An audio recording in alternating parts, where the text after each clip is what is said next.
Hello students, welcome back and welcome to this session of class 12th chemistry, and we are studying the chapter chemical kinetics. And today's topic is rate law of chemical reaction. Students, इसको हम लोग relate करते हैं law of mass action से. हमारा जो आज का टॉपिक है वो है rate law of chemical reaction. आपको ध्यान हो, हमने एक लॉ पढ़ा था, लॉ ऑफ मास एक्शन. किसी को ध्यान है कि वो लॉ ऑफ मास एक्शन क्या था? लॉ ऑफ मास एक्शन अगर आपको याद हो तो वो था that at a given temperature, rate of any chemical reaction is directly proportional to molar concentration of reacting species, each raised to their stoichiometric powers. यही पढ़ा था ना हमने. लेकिन ध्यान रखिए स्टूडेंट्स, यहाँ पे लॉ ऑफ मास एक्शन की कुछ लिमिटेशंस हैं. जो लॉ ऑफ मास एक्शन हमने पढ़ा था वो सिर्फ एक थ्योरेटिकल कंसेप्ट है ना. वो एक थ्योरी को ले कंसेप्ट है, यानी मैं कोई रिएक्शन को स्टडी करता हूँ और मैं उस पर अप्लाई कर रहा हूँ, वो एक थ्योरेटिकल कंसेप्ट है. लेकिन कई बार जब हम प्रैक्टिकल कर रहे होते हैं स्टूडेंट्स, तो हमारे सामने स्थिति कुछ और होती है ना. तो वो प्रैक्टिकल कंसेप्ट, एक्चुअल कंसेप्ट जो है वो प्रैक्टिकल कंसेप्ट है. लेकिन जो mass of law of mass action है ये सिर्फ और सिर्फ एक थ्योरेटिकल कंसेप्ट है. और इसमें एक कमी और भी है, वो ये अज्यूम करता है कि जो रिएक्शन है it proceeds in single step. वो ये मानता है कि कोई भी जो केमिकल रिएक्शन है वो एक ही स्टेप में पूरा हो जाता है. अभी दोनों चीज़ें जो हैं वो प्रैक्टिकल बेसिस पे जो है नागवारा गुजरती हैं स्टूडेंट्स, है ना. क्योंकि ना तो थ्योरेटिकल और प्रैक्टिकल कई बार रिजल्ट्स हमारे पास बड़े अलग अलग आते हैं. दूसरा, हम ये कैसे मान लें कि रिएक्शन जो है वो हमेशा एक ही स्टेप में प्रोसीड होगा. कुछ कॉम्प्लेक्स रिएक्शंस होते हैं, कॉम्प्लिकेटेड रिएक्शंस होते हैं. हो सकता है वो पहले कुछ और प्रोडक्ट बनाते हों और फिर बाद में उस प्रोडक्ट जो है कुछ और बनता हो. तो इसलिए हम ये मानें कि भाई हर रिएक्शन एक ही स्टेप में पूरा होता हो, यानी सिंगल स्टेप रिएक्शन है सारे के सारे रिएक्शंस, तो शायद ये भी गलत है ना.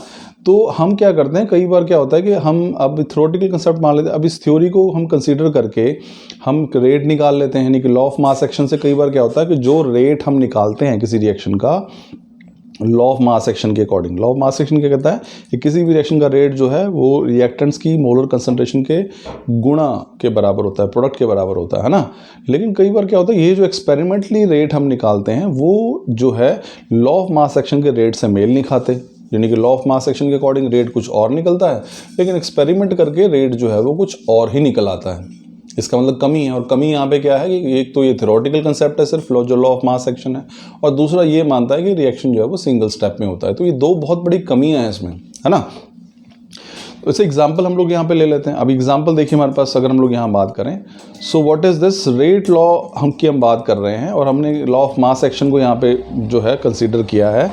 एग्जाम्पल लेते हैं. सपोज करो हमारे पास एक रिएक्शन है 2NO2 और ये प्लस F2, और ये हमारे पास बना रहा है 2NO2F. अब ये सिंपल सा रिएक्शन है ना. अब यहाँ पे अगर मैं लॉ ऑफ मास एक्शन के अकॉर्डिंग रेट लिखूँ स्टूडेंट्स, तो आपको पता है हमारे पास क्या होगा. So rate of reaction is product of molar concentration of reactant species each raised to appropriate power. अब यहाँ पे रिएक्टेंट कौन से हैं? NO2 है और F2 है. तो लॉ ऑफ मास एक्शन के अकॉर्डिंग रेट क्या आ रहा है? This is equal to small k multiplied by NO2 जो रिएक्टेंट है रेज टू पावर 2, क्योंकि यहाँ पे NO2 कितने मोल्स हैं? 2 हैं, और F2 रेज टू पावर 1, तो यहाँ पे F2 का एक ही मोल लिया है. तो लॉ ऑफ मास एक्शन के अकॉर्डिंग रेट क्या बना है यहाँ पे स्टूडेंट्स, आप देख सकते हो. इस रिएक्शन के लिए जहाँ पे 2NO2 और F2 आपस में रिएक्शन कर रहे हैं और 2NO2F बना रहे हैं, इस रिएक्शन के लिए जो रेट है according to law of mass action वो ये बन रहा है. लेकिन जब इसी रिएक्शन को एक्सपेरिमेंट के तौर पे स्टडी किया गया तो रेट कुछ और आ रहा है. Rate is equal to k multiplied by concentration of NO2 multiplied by concentration of F2. यानी कि यहाँ पे अगर आप दोनों में डिफरेंस देखोगे तो लॉ ऑफ मास एक्शन के अकॉर्डिंग जो रेट है वो NO2 की पावर 2 पे आ रहा है, लेकिन जो एक्चुअल रेट है एक्सपेरिमेंट में वो NO2 की पावर 1 आ रहा है. यानी दोनों रेट जो हैं वो अलग हैं. और एक्सपेरिमेंटली डिटरमाइंड रेट पे हम ज़्यादा भरोसा करेंगे, है ना, कि भाई ऐसा क्या हो रहा है कि भाई यहाँ पे जो है पावर 2 आनी चाहिए रिएक्शन को देखकर. इसका मतलब क्या हुआ कि यहाँ पे जो लॉ ऑफ मास एक्शन है उसने सिर्फ इस थ्योरी को, इस लिखे हुए रिएक्शन को देखा और रेट जो है वो ये दे दिया. लेकिन एक्चुअल में जब इस रिएक्शन को स्टडी किया गया तो रेट जो है वो ये आता है. इट मीन्स ये थ्योरेटिकल कंसेप्ट है, रेट ऑफ रिएक्शन है, और ये एक्चुअल, ये experimentally determined rate of reaction है ना. तो ये जो इक्वेशन सेकंड है, this is actual rate of reaction. तो ये जो एक्सप्रेशन हमने यहाँ पे लिखा है, अब आप देखेंगे लॉ ऑफ मास एक्शन में और रेट लॉ जो हमारे पास एक्सप्रेशन है, दोनों में क्या फ़र्क है. ये जो एक्सप्रेशन है यहाँ पे लिखी गई है, the expression which describes the rate of reaction in terms of molar concentration of reactants as determined experimentally। तो यानी कि हम रेट दो तरीके से लिख सकते हैं। लॉ ऑफ मास एक्शन है हमारे पास, उसके अकॉर्डिंग रेट लिख रहे हैं, वो कैसा है, वो थ्योरेटिकल कंसेप्ट है। सिर्फ रिएक्शन आपने देखा और उसको देख लिया कितने मोल्स हैं, वही उसकी पावर लग दी और आपने रेट को एक्सप्रेस कर दिया। लेकिन हमारे पास क्या होता है, एक्सपेरिमेंटली अगर हम बात करें, जो एक्सपेरिमेंटली डिटरमाइंड रेट लॉ होता है उसी को हम क्या बोलते हैं, that is called the rate law. समझ में आ रहा है स्टूडेंट्स दोनों में फ़र्क क्या है? रेट लॉ एक्सप्रेशन क्या है, वो एक्सप्रेशन रेट के लिए जो एक्सपेरिमेंटली डिटरमाइन की गई है। जो लॉ ऑफ मास एक्शन के अकॉर्डिंग हम रेट लिखते हैं वो क्या है, वो थ्योरेटिकल वैल्यू है ना। तो इसलिए हमारे पास रेट लॉ क्या है, what is rate law? It is the expression that describes the rate of reaction in terms of reactants and products which is determined experimentally, जो एक्सपेरिमेंटली डिटरमाइन किया गया है। ठीक है, तो आइए पहले हम ये भी समझते हैं स्टूडेंट्स कि दो अलग अलग वैल्यूज़ क्यों आ रही हैं। लॉ ऑफ मास एक्शन के अकॉर्डिंग हमारे पास NO2 की पावर 2 आ रही थी, एक्चुअल रेट ऑफ रिएक्शन के अकॉर्डिंग हमारे पास जो वैल्यू आ रही थी वो क्या थी, वो NO2 की पावर 1 आ रही थी। देखते हैं दोनों में डिफरेंस क्यों आया ये। The concept of rate law regards reaction to occur more than one step. इसका सिंपल सा कंसेप्ट ये है स्टूडेंट्स कि लॉ ऑफ मास जो एक्शन है वो कहता है कि रिएक्शन जो है एक ही स्टेप में पूरे होते हैं, लेकिन जो रेट लॉ एक्सप्रेशन है ये कहता है कि भाई रिएक्शन जो है वो एक से ज़्यादा स्टेप में पूरे होते हैं, है ना। देखिए एग्जांपल लेते हैं। अब यहाँ पे क्या होता है, only the reacting species involve in the slowest step that is rate determining step represents the reaction rate according to rate law. अब जैसे सिंपल सा एग्जांपल, यहाँ इस लाइन का मतलब समझिए क्या है स्टूडेंट्स। ये कहता है कि सपोज करो, अब रेट लॉ एक्सप्रेशन क्या कहता है, वो कहता है कि रिएक्शन कई स्टेप्स में पूरा होता है। मान लेते हैं हम कि 2 स्टेप्स में रिएक्शन पूरा होता है। पहला जो स्टेप है मान लेते हैं कि वो स्लो है, दूसरा स्टेप जो है फास्ट है ना।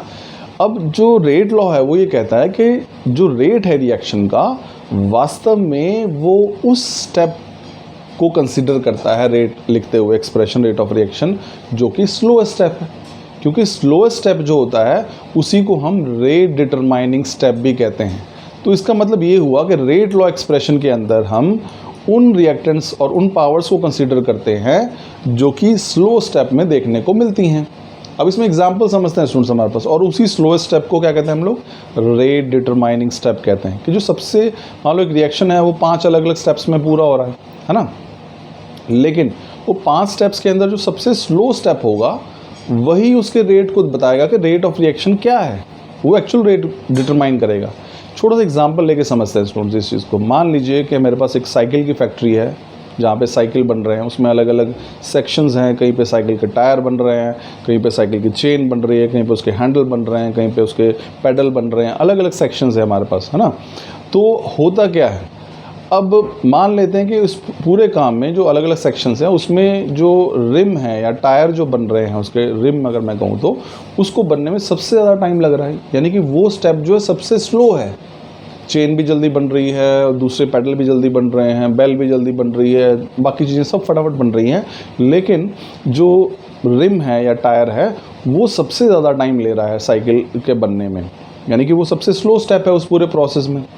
अब अगर मैं आपसे ये पूछूं कि भाई मुझे बताइए कि एक दिन में कितने साइकिल बनेंगे। अब मान लीजिए कि रिम सिर्फ 5 ही बन रहे हैं, ठीक है। चेन जो है वो 200 बन रही हैं, हैंडल जो हैं वो 400 बन रहे हैं, कुछ और पैडल जो हैं वो 600 बन रहे हैं, लेकिन रिम सिर्फ 5 ही बन रहे हैं। और मैं आपसे पूछूंगा कि भाई एक दिन के अंदर कितने साइकिल बनेंगे, तो जाहिर सी बात है आपका जवाब क्या होगा, 5। क्योंकि रिम ही 5 बन रहे हैं, तो उसी हिसाब से हमारे पास जो है, उसी हिसाब से अगर हम लोग बात करें कि साइकिल जो है वो स्लो स्टेप पे डिपेंड करेगी। यानी जो सबसे स्लो प्रोसेस है, सबसे स्लो स्टेप है, वही बताएगा कितने साइकिल बनेंगी एक दिन में। तो कोई ऐसा पार्ट साइकिल का, रिम का, आप देखो आप कहेंगे 2 रिम यूज़ होते हैं, ऑफकोर्स वो एक अलग कंसेप्ट है, मैं आपको सिर्फ समझाने के लिए बता रहा हूँ कि भाई किसी भी साइकिल वाले फैक्ट्री के अंदर कितनी साइकिल एक दिन में बनेंगी, वो डिपेंड करेगा कि सबसे स्लो प्रोसेस किस चीज़ को बनाने में यूज़ हो रहा है। तो वो पार्ट साइकिल का जो सबसे स्लो बन रहा है वो कितने एक दिन में बनेंगे, उतने ही साइकिल बन पाएंगे, है ना। उससे ज़्यादा साइकिल नहीं बनेंगे। बाकी चाहे आप दिन में 1000 चेन बना देंगे तो इसका मतलब ये नहीं कि दिन में 1000 साइकिल बनेंगे। आप साइकिल कैसे बनाएंगे, एक साइकिल में तो एक ही चेन लगनी है हमारे पास, है ना। तो चेन आपने 1000 भी बना दी, डजंट मीन कि 1000 साइकिल बनेंगे। तो कोई भी प्रोसेस का जो स्लो स्टेप होता है वही बताता है कि भाई रेट क्या होगा रिएक्शन का, यानी कि उस पूरे प्रोडक्शन का रेट जो है वो क्या होगा। तो तो इसीलिए हम कहते हैं कि जो किसी भी रिएक्टिंग स्पीशीज जो सबसे स्लो स्टेप में इन्वॉल्व होती है, slow step is also called RDS, that is rate determining step, है ना। अब एग्जाम्पल लेते हैं, वही जो रिएक्शन हमने ऊपर लिखा था वो एक्चुअल में 2 स्टेप्स में पूरा हो रहा है। ये पहला स्टेप कौन सा स्टूडेंट्स, जहाँ पे NO2 हमारे पास और F2 आपस में रिएक्शन कर रहे हैं और ये बना रहे हैं NO2F और साथ में क्या बन रहा है F, है ना। तो ये रिएक्शन क्या है, दिस रिएक्शन इज स्लो। अब सेकंड स्टेप में क्या होता है कि ये जो NO2 है ये इस F से रिएक्शन करेगा और बनाएगा NO2F, ये फाइनल प्रोडक्ट बन गया और ये रिएक्शन क्या है, फास्ट, है ना। अब यहाँ पे देखिए हमारे पास क्या है, to sum up we may say that as far as rate of reaction is concerned only slow step is significant. हमारे लिए इंपॉर्टेंट क्या है, स्लो स्टेप, है ना। जब तक ये पूरा नहीं होगा तो रिएक्शन कंप्लीट ही नहीं होगा। बाकी चाहे इससे पहले अगर 10 रिएक्शन हमने फास्ट भी स्टेप्स लिखे हैं तब भी उससे कुछ फर्क नहीं पड़ने वाला। तो जो स्लो स्टेप है वही मैटर करता है। This simply means the fast step do not contribute to the reaction rate, even the number of such steps also does not matter. तो यहाँ पे बताया कि अगर एक रिएक्शन है उसमें जो स्लो स्टेप है वही जो है रेट ऑफ रिएक्शन को बताता है। तो अगर मैं देखो यहाँ से स्टूडेंट्स, अगर मैं ये एक्सपेरिमेंटली डिटरमाइन किया गया वो है, तो यहाँ पे हमारे पास रिएक्शन अब भी वही है। अगर आप इसमें गौर से देखेंगे, so what is the rate of reaction, अगर यहाँ पे देखेंगे, अब देखो यही, यानी इसका मतलब क्या, रेट लॉ का मतलब क्या हुआ स्टूडेंट्स, हमारे पास ये रिएक्शन है, देखिए ये रिएक्शन है 2NO2 + F2, ये बना रहा है 2NO2F, है ना। लॉ ऑफ मास एक्शन के अकॉर्डिंग हमारे पास रेट ऑफ रिएक्शन क्या है, rate is equal to K × NO2 की पावर 2 और F2 की पावर 1, है ना। लेकिन यहाँ पे अगर आप देखेंगे जो एक्सपेरिमेंटली रेट है वो किसके बराबर है, K NO2 और F2, यानी पावर NO2 की 1 है। तो हम ये क्यों कह रहे हैं, क्योंकि हम ये बताते हैं कि ये जो रिएक्शन एक्चुअली 2 स्टेप्स में पूरा हो रहा है। स्टेप 1 में क्या हो रहा है, NO2 और F2 जो है वो रिएक्शन कर रहे हैं और ये बना रहे हैं। तो अब जब यहाँ पे स्टूडेंट्स मैं अब जो स्लो स्टेप है, यानी कि जो स्टेप 1 है, यहाँ पे अगर आप ये देखेंगे, ये जो स्टेप 1 है ये स्लो स्टेप है और यही क्या है, रेट डिटरमाइनिंग स्टेप है। जो रेट है वो यही बताएगा। अब इस रिएक्शन के लिए अगर मैं रेट लिखूँ तो रेट हमारे पास क्या होगा, what is rate, rate is equal to K velocity constant into NO2 की पावर 1 है यहाँ पे, और F2 की पावर अगर हम देखें वो भी 1 आएगी हमारे पास। तो रेट हमारे पास, जैसे मैंने आपको बताया था, रेट देखिए यहाँ पे एक्चुअल में क्या आ रहा है, K NO2 की पावर 1 मल्टीप्लाइड बाय F2 की पावर 1, क्योंकि हमारे पास जो स्लो स्टेप है उसमें जो रेट है वही रेट डिटरमाइनिंग स्टेप है और उसी से रेट पता चलेगा। तो इस स्टेप को, जो सेकंड स्टेप है, ये रेट के ऊपर कोई असर नहीं डालेगा। और अगर मान लो 5-6 स्टेप्स भी होते तब भी केवल और केवल इस स्लो स्टेप के को देखकर ही रेट ऑफ रिएक्शन जो है वो लिखा जाता। तो सिंपल सा कंसेप्ट स्टूडेंट्स यहाँ पे यही है कि भाई अगर हमारे पास there is difference between law of mass action and rate law expression. Law of mass action में 2 कमियां हैं। सबसे पहला क्या है, वो एक थ्योरेटिकल कंसेप्ट है, वो सिर्फ किसी इक्वेशन को देखकर लिखा गया एक्सप्रेशन होता है। लॉ ऑफ मास, ये आपने सिंपल थ्योरी में रिएक्शन लिख दी और इसको देखकर आप जो रेट लिखोगे कि what is rate, rate is product of molar concentration of reacting species each raised to appropriate power.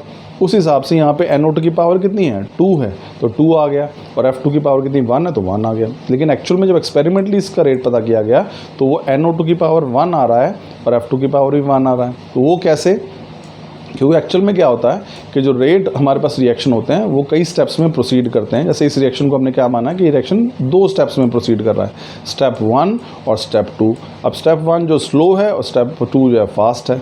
तो यहाँ पे बताया कि जो रेट है वो किस पे डिपेंड करता है। यहाँ पे जो रेट हम लिखेंगे, यानी कि इसके लिए अगर मैं एक्सप्रेशन लिखूंगा रेट के लिए, तो यहाँ पे रेट किस पे डिपेंड करेगा स्टूडेंट्स, वो डिपेंड करेगा हमारे पास किसके ऊपर, that is dependent only upon the slow step. और स्लो स्टेप में देखो क्या रिएक्टिंग स्पीशीज़ कौन से हैं, NO2 इसका 1 मोल है सॉरी, और F2 का भी 1 ही मोल है ना। तो इस केस में रेट क्या बन जाएगा, रेट इज़ इक्वल टू हमारे पास क्या बन जाएगा, ऑफकोर्स यहाँ पे हमारे पास K small k multiplied bye, अब यहाँ पे NO2 क्या है, सिर्फ 1 ही है, पावर 1 मोल हमने लिया है, सो दिस इज़ NO2 और इसकी पावर 1 ही आएगा, और हमारे पास F2 है उसकी पावर भी क्या आएगी, 1 ही आएगी। तो हम जो रेट लिखेंगे वो किसको देख के लिखेंगे, वो स्लो स्टेप को देख के लिखेंगे। और रेट कैसे लिखा जाता है, अकॉर्डिंग टू हम जो लॉ ऑफ मास एक्शन की बात कर रहे थे, rate is directly proportional to molar concentration of reactants, product उनका, है ना, और उसकी अप्रोप्रिएट पावर। तो इसीलिए हमारे पास there is difference between this rate of reaction according to law of mass action and according to rate law expression. तो rate law expression क्या है? ये हमारे पास है एक XC expression जो बताती है rate of reaction in terms of reactant and products when it is determined, when rate is determined experimentally. तो स्टूडेंट्स ये था हमारा आज का topic, that is rate law expression. I am sure आपको समझ में आएगा. Thank you.